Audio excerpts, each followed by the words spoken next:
Montana Polystyrene Primer seals styrofoam and protects it from the lacquer's solvents. Make sure surfaces are free of dust and grease. Irregularities, such as cracks or holes, should be filled.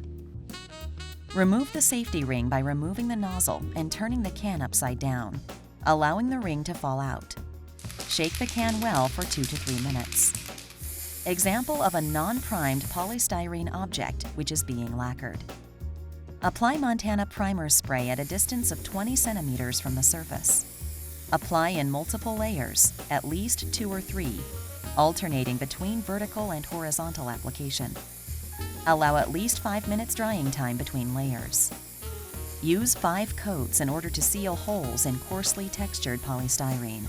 Please ensure that foam surface is completely sealed and all air pockets closed. This can be achieved by applying multiple thin, even coats. Open air pockets may lead to paint solvents agitating the foam. Can be coated with acrylic, synthetic resin, or nitro-combi lacquers after approximately 3 hours.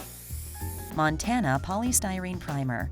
Highest quality, made in Germany.